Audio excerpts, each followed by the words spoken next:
Well, hello there. This is Jay Conner, the Private Money Authority. Welcome to another episode of Real Estate Investing with Jay Conner. You may be watching right now on the live stream on our YouTube channels or on our Facebook live stream, or you may be listening in on iTunes, Google Play, or one of our other channels. And wherever you are tuning in from, I'm excited you are here for this episode because today's episode is titled, Do Not Do This Deal.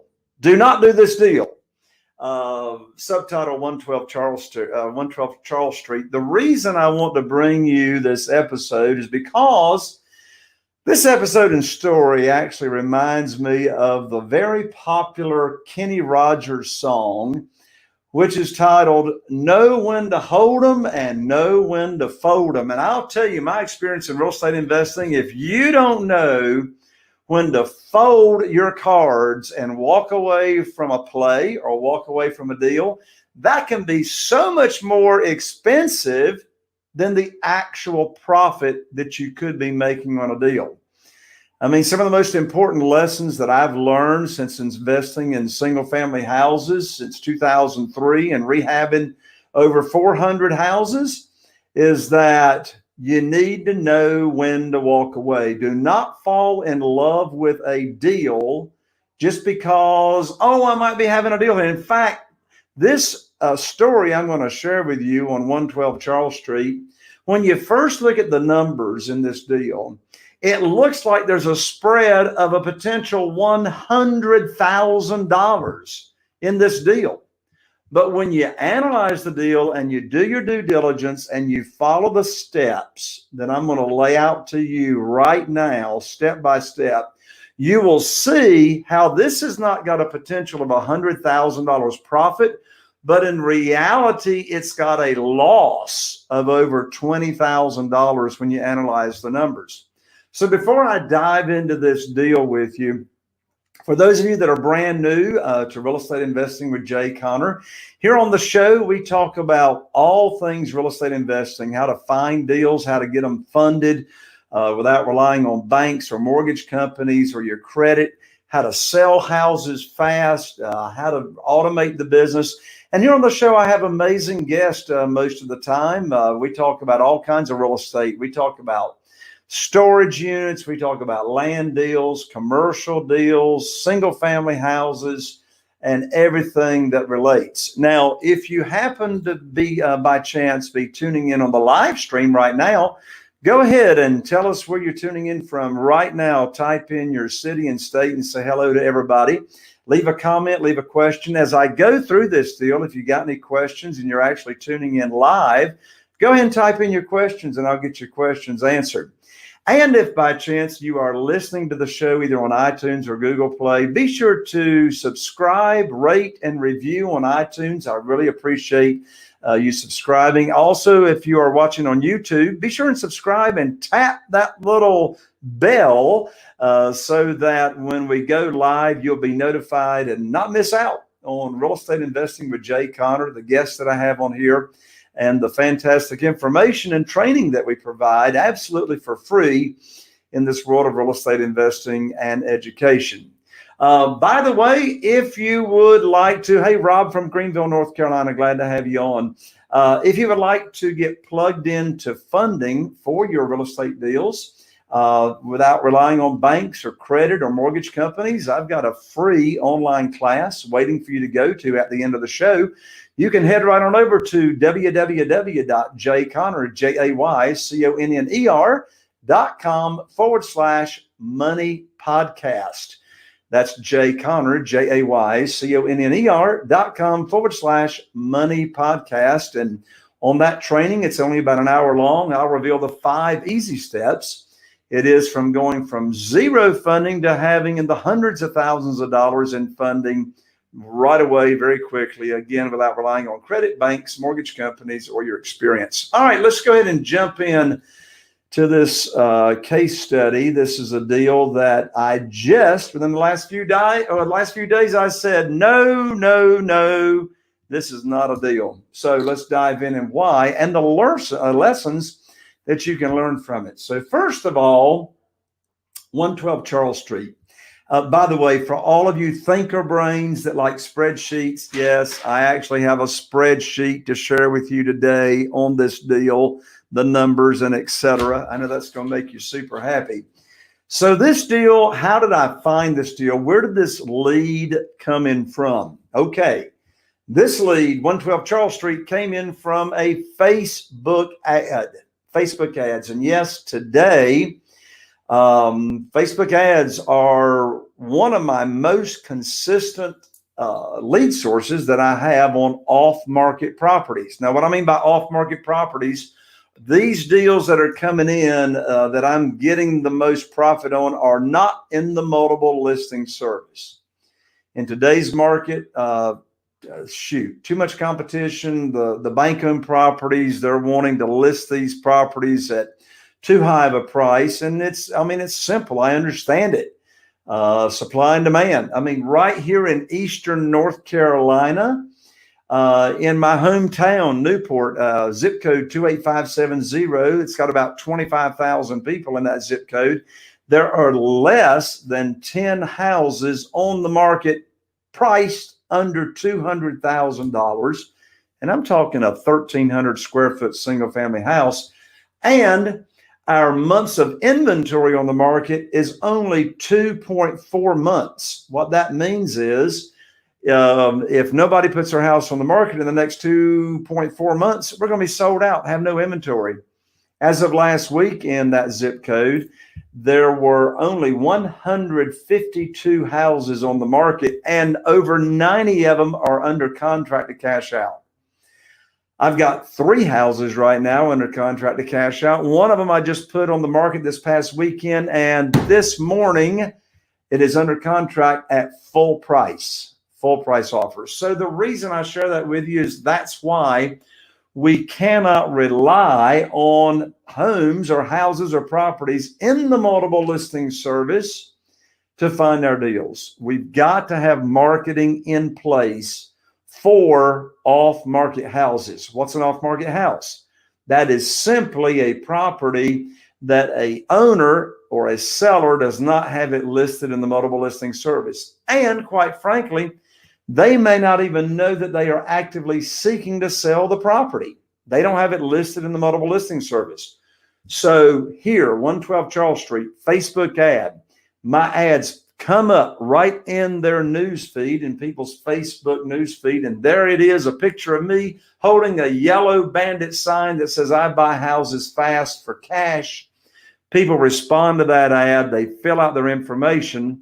And what happens in step number 2 of this scenario? Well, they fill out the information, and their information, their contact information, and information about the property is then automatically sent to my team. Well, who's on my team?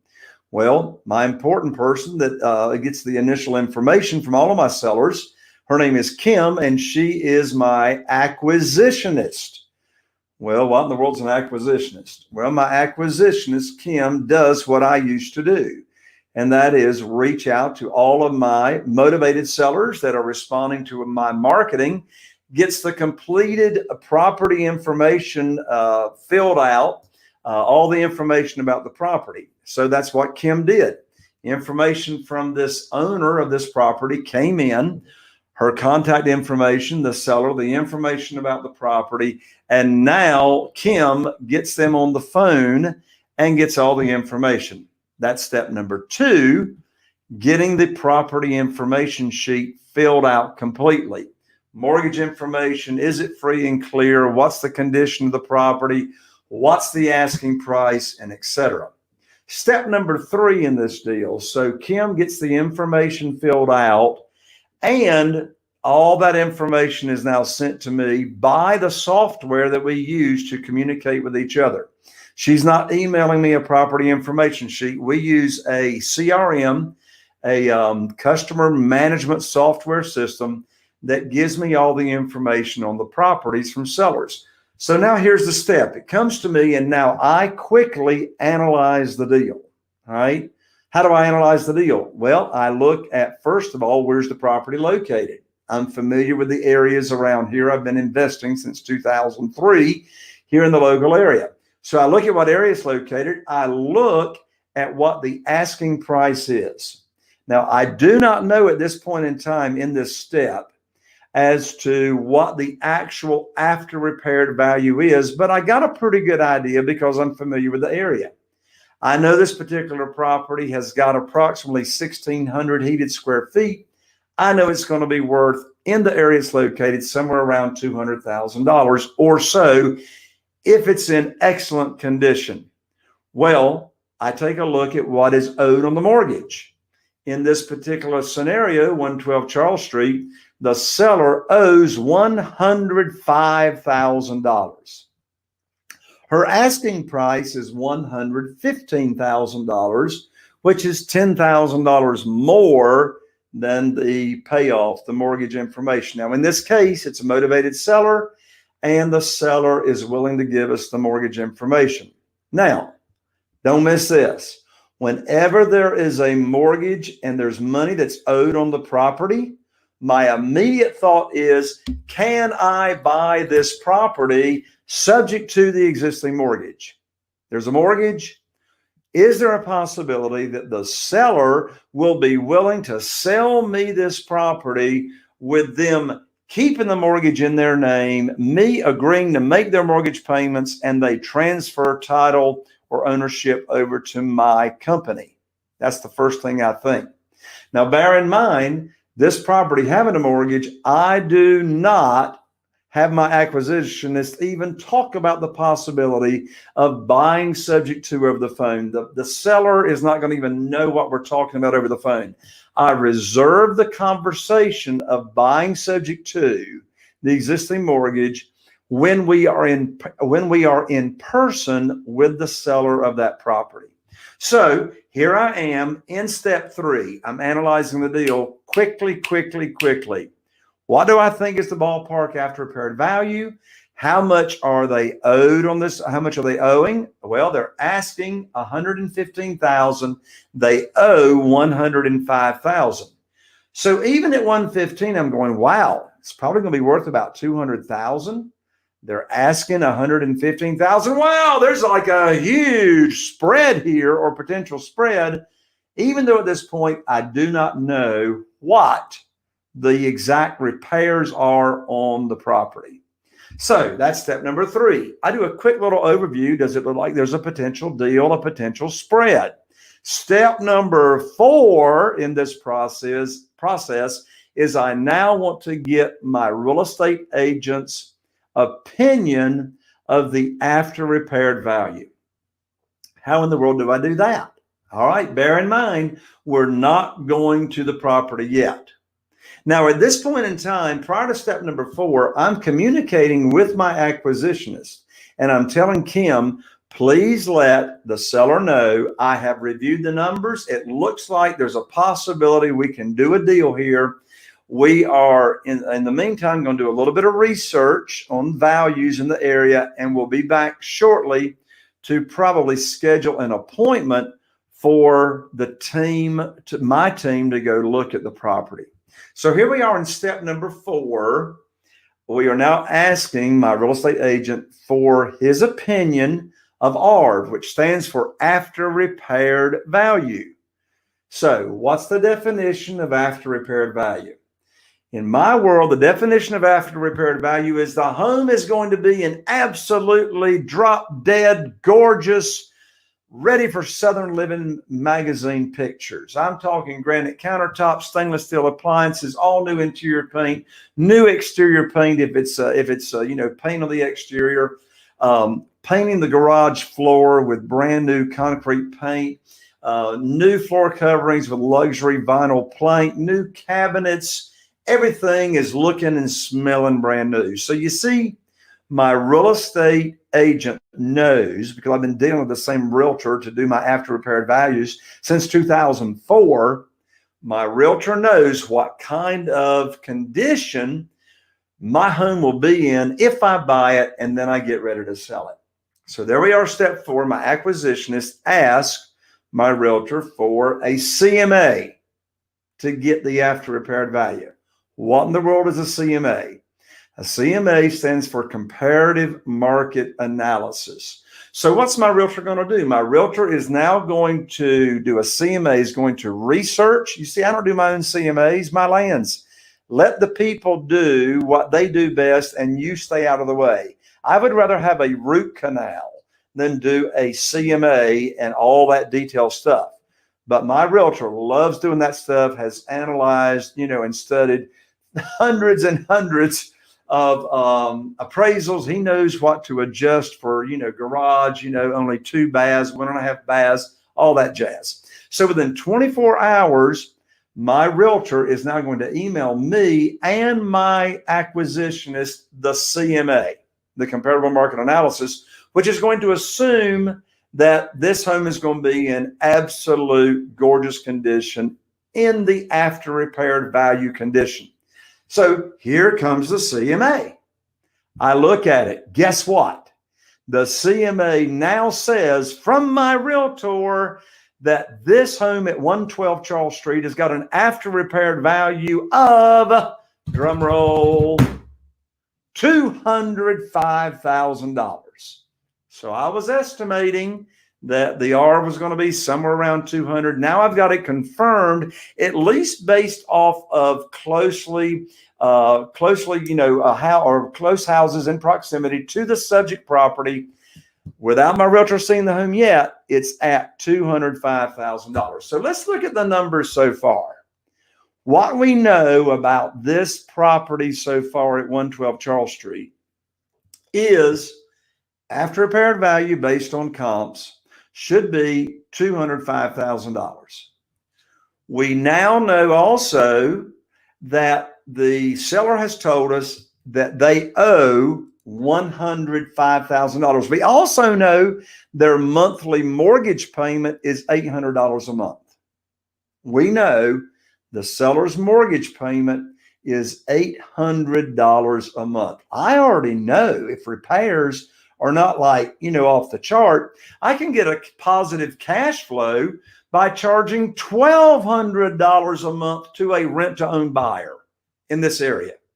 I already know I can have a $400 positive cash flow on this property once I get a rent-to-own buyer in it.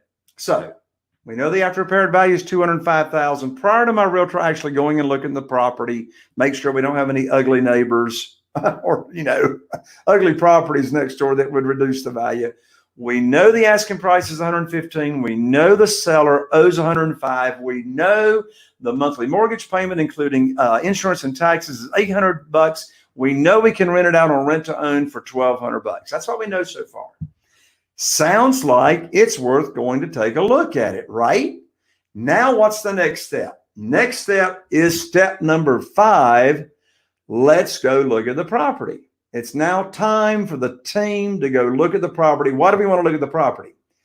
The objective, the reason we're going to go look is for two sole purposes, 2 reasons. Number 1, estimate repairs.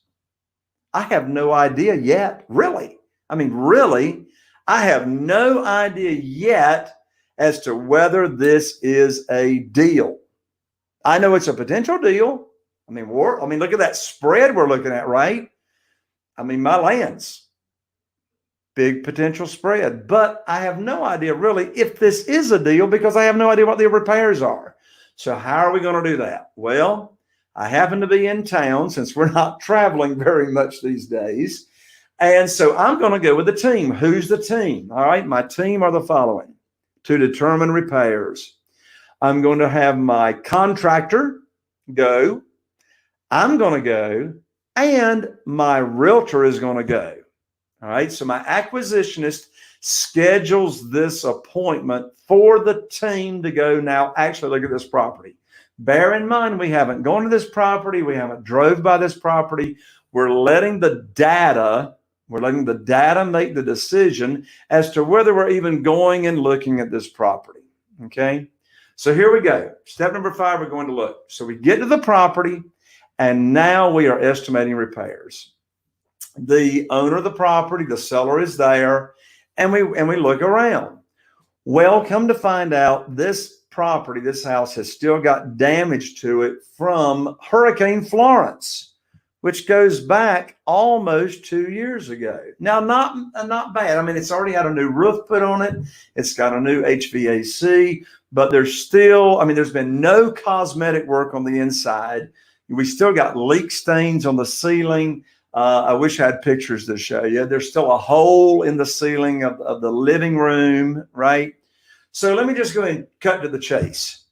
I go through I have my crew leader, right? You will have a contractor. I have my crew leader go. So we estimate repairs. Now, here's the deal, folks. Here's the deal. This house has only got 1.5 baths. Big problem. Big problem. Thank you, OG, for the feedback there. Great info. Well, hey, OG, hang in there because we're not to the conclusion yet. Everybody hang on. Here we go. This property's only got 1.5 baths. It's split level, and the owner of this property, when they had kids living in the house, they've already converted the garage into heated and cooled living space. They have converted the garage into 2 more bedrooms.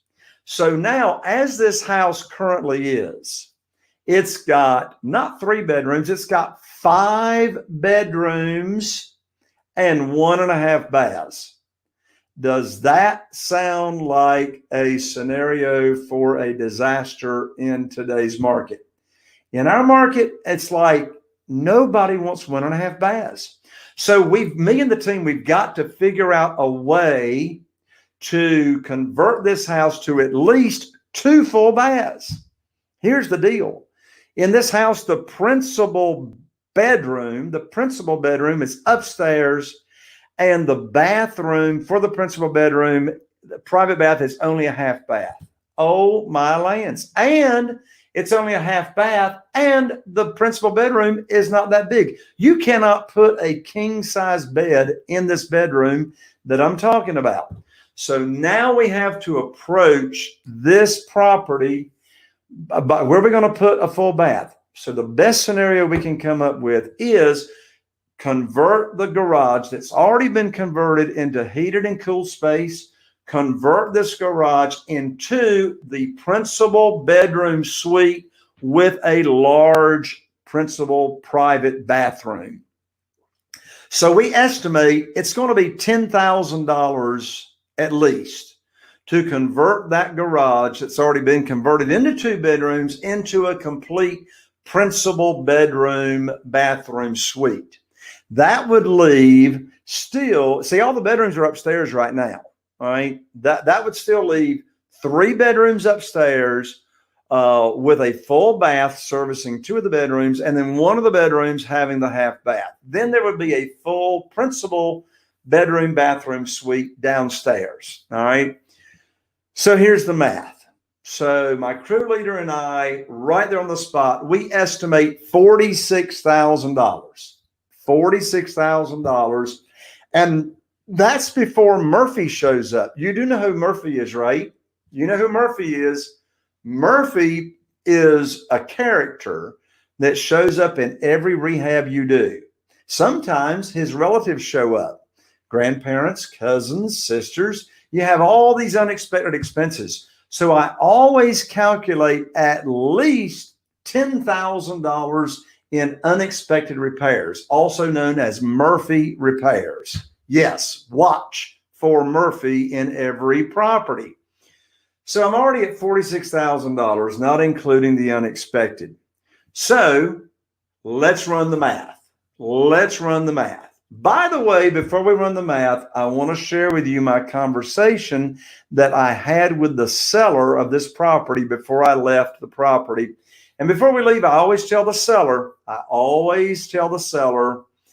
we're going to do our research and we'll come back to you within 24 hours with our best offer. Now, if you're in a competitive market, you need to make your offer to the seller while you're there, right there in front of them, before your competition shows up and makes an offer. All right. Very, very important. Go under contract right there and then if you can. In my market, there ain't no competition, but in most markets, there is.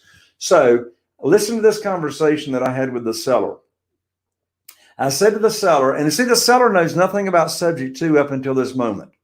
So I'm getting ready to leave the property. I said, we're going to do some more, research. But I said to the seller, I said, in most situations, my sellers that have a mortgage, what we do is we have a traditional closing at the real estate attorney's office, and I will agree to make all of your mortgage payments for you. We're going to transfer title and ownership into my company name, and I will make all your payments for you until I rehab the property and I cash it out.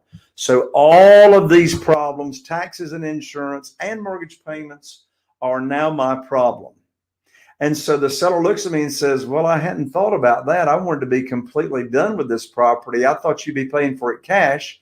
And I said, well, I am going to put quite a bit of cash into it for rehab, but I'll make your payments. So at the end of that conversation, she wanted to call my real estate attorney and find out about subject to the existing mortgage, which I was glad for her to do. She did, and she let me know, yes, I am willing to sell this house to you subject to the existing mortgage. So why in the world was she willing? She needed debt relief. She needs debt relief. She's making this payment. She's already moved out to another house, and this monthly mortgage is drowning her. She is current on her payments, but she needs debt relief big time. She agrees to sell to me on subject to the existing mortgage. So back to where we are. We're now leaving the property, and I now know the repairs. Well, let's run the math. This is now step 6 is constructing the offer to buy it subject to.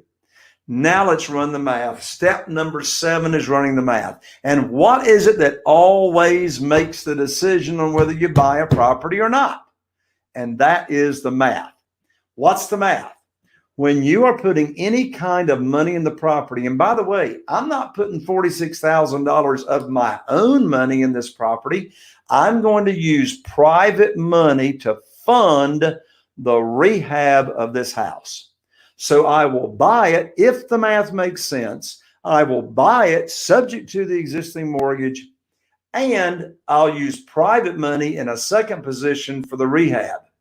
Now, by the way, remember, she's asking $115,000. So let's run the math. The math is the Mayo formula. What does Mayo stand for? This is the formula you're going to use to decide whether you're going to make an offer and buy the property or not. Here's the Mayo formula, which stands for maximum allowable offer. Mayo formula starts with ARV, the after repaired value. The after repaired value, my realtor now confirms while being at the house that we visited, is $205,000.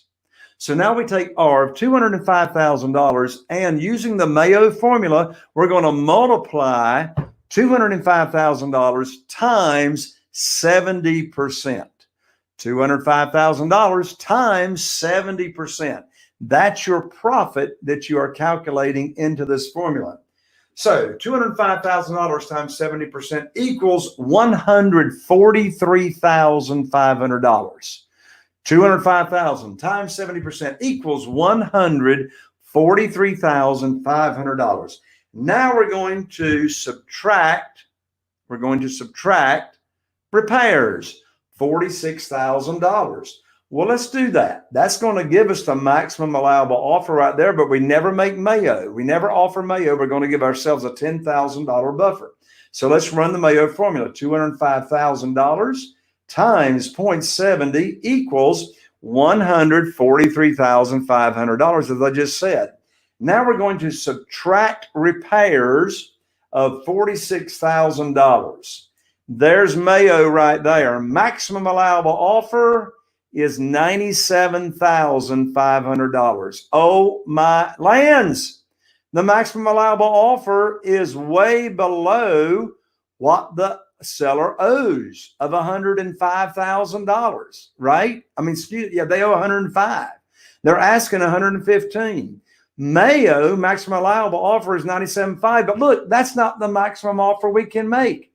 Remember, we've got to subtract an additional $10,000 for Murphy, the unexpected.